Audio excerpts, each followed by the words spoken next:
వివిధ పంటల్లో చీడపీడలు అరికట్టడానికి పురుగుల మందులు తయారు చేసే పిఐ ఇండస్ట్రీస్ సంస్థ తాజాగా వైబ్రెంట్ అనే పురుగు మందును మార్కెట్లోకి విడుదల చేసింది.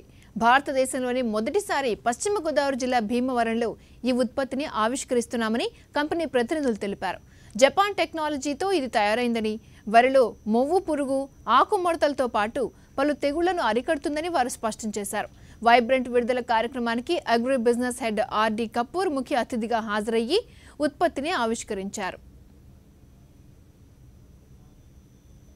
ఒక పురుగు మందుని మనము ఆంధ్రప్రదేశ్ రైతానికి విడుదల చేస్తున్నాము.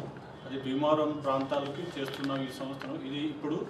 ఇది మొట్టమొదటిగా ఫస్ట్ లాంచ్ చెప్తున్నాము. ఇప్పుడు ఫస్ట్ లాంచ్ మన భారతదేశంలో ఫస్ట్ లాంచ్ మనం భీమవరంలో చేస్తున్నాము. ఈ మందుని వైబ్రెంట్ మందుని జపాన్ టెక్నాలజీ నుంచే మనం తీసుకొని వచ్చాము ఆంధ్రప్రదేశ్కి ప్లస్ భారతదేశానికి. ఈ టెక్నాలజీని కొత్త టెక్నాలజీ ఉంది. ఇప్పుడు ఉన్న మందుకి ఇప్పుడు మనకి ప్రాబ్లమ్స్, రైతానికి ప్రాబ్లమ్స్ ఉన్న ఆకుచుట్టు పురుగు ఉండొచ్చు, మూవ్ పురుగు ఉండొచ్చు, తర్వాత టెంపర్ కావాలి అంటారు కొంతమంది, తర్వాత కొంతమంది ఇది దుబ్బ చాలా రావాలి అంటారు. దానికి ఇది చాలా బాగా పనిచేస్తుంది. ఆకుచుట్టు పురుగుని పనిచేస్తుంది, తర్వాత మూ పురుగు మీద పనిచేస్తుంది. ఇది కాకుండా రైతునే కావాల్సిన పంటకి కావాల్సిన టెంపరు సైతము మాత్రం చాలా బాగా వస్తుంది. ఉద్యాన పంటల రైతుల్ని ఆదుకుంటామని, అన్ని విధాలా అండగా ఉంటామని ప్రభుత్వం ప్రకటనలు గుప్పించడమే కానీ ప్రాక్టికల్గా ఆ పని చేయడం లేదని అనంతపురం జిల్లా రైతులు వాపోతున్నారు. జిల్లాలోని రాయదుర్గానికి చెందిన రైతు మధు 8 ఎకరాల్లో ఎర్రచందనం, ఉసిరి పంటల్ని పండిస్తున్నారు. ఎర్రచందనం పెరుగుదలకు బాగా ఉపయోగకరంగా ఉంటుందని ఉసిరికాయ పంటను సాగు చేస్తున్నారు. ప్రస్తుతం ఉసిరి చేతికొస్తోంది.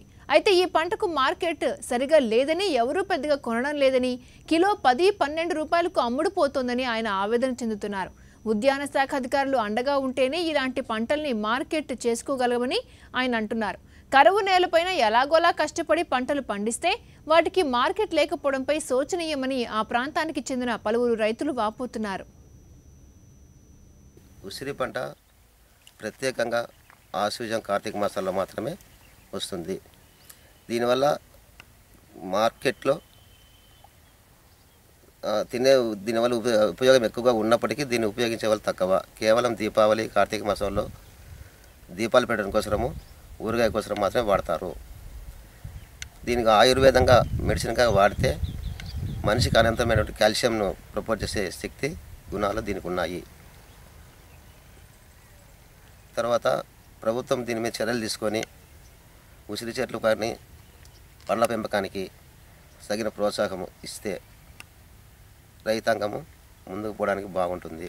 గత సంవత్సరం కంటే ఈసారి కొంత పంట వచ్చినప్పటికీ 10 రూపాయల కంటే గిట్టుబాటు ధర దొరకడం లేదు కేజీకి. దీనివల్ల పంట పెట్టాలో ఉండాలో లేదో తెలియని పరిస్థితి ఏర్పడుతుంది మాకు. ఎందుకంటే ఇలాగే 10 రూపాయలు అంటే కూలీలకి పెట్టుబడికి సరిపోతుంది, కానీ ఉండే వాళ్ళకు జీవనాధారం కల్పించే పరిస్థితి కల్పించడం లేదు ఇక్కడ. కాబట్టి నెక్స్ట్ ఉంటుందో ఉండదో మాకే తెలియని పరిస్థితి ఇప్పుడు తోట. కాబట్టి ప్రభుత్వం చర్యలు తీసుకోగలిగితే మాకు రాయితీలు కానీ డెవలప్మెంట్ చేయడానికి ప్రభుత్వం సహాయ చర్యలు అందిస్తే కొన్ని చోట్ల ఉసిరి పంటలని అభివృద్ధి చేయడానికి అవకాశం ఉంటుందని మేము కోరుకుంటున్నాం.